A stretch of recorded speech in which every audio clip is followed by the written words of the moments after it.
Learn Tagalog, Part 55. Maikling Kwento, a Short Story.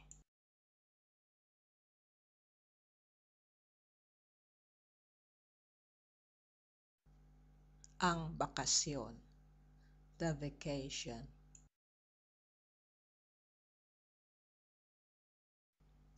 Si Robbie ay nagtatrabaho sa Saudi Arabia. Robbie is working in Saudi Arabia.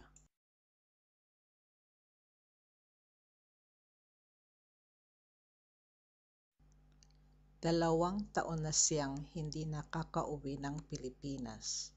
It has been 2 years since he has been back to the Philippines.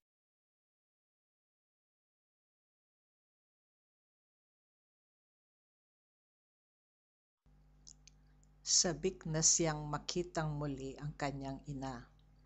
He was eager to see his mother again.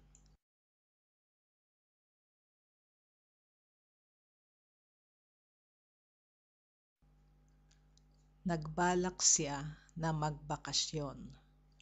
He planned to go on vacation.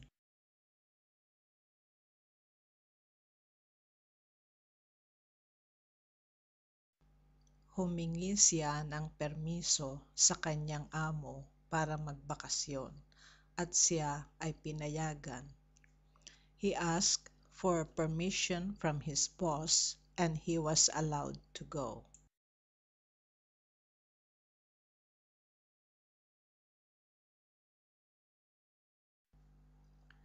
Inayos niya ang mga kailangan sa kanyang pagbabakasyon. Namili rin siya ng pasalubong para sa kanyang ina. He prepared the requirements for his vacation. He also bought present for his mother.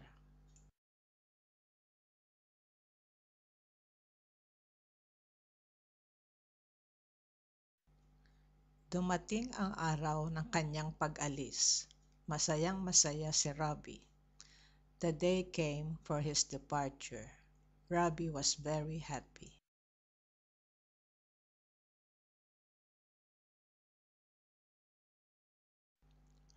Pagdating sa paliparan ng Pilipinas, nakita niya kaagad ang kanyang ina.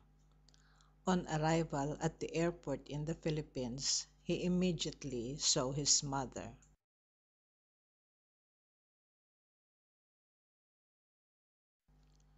Umiyak ang kanyang ina sa tuwa nang makita siya. Niyakap niya ito. His mother wept with joy when she saw him. He then hugged her.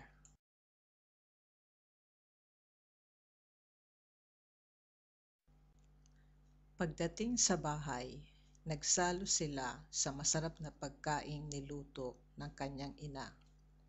When they arrived home, they shared a delicious meal cooked by his mother.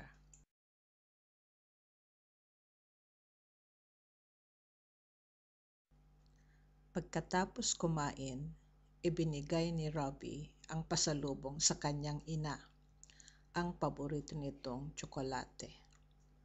After the meal, Robbie gave his present to his mother.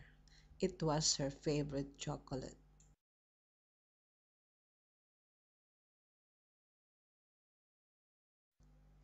Naging masaya ang nanay ni Robbie sa kanyang pagdating. Si Robbie ay masaya rin na makasamang muli ang kanyang ina. His mother was so happy he came, and Robbie was also happy to be reunited with his mother.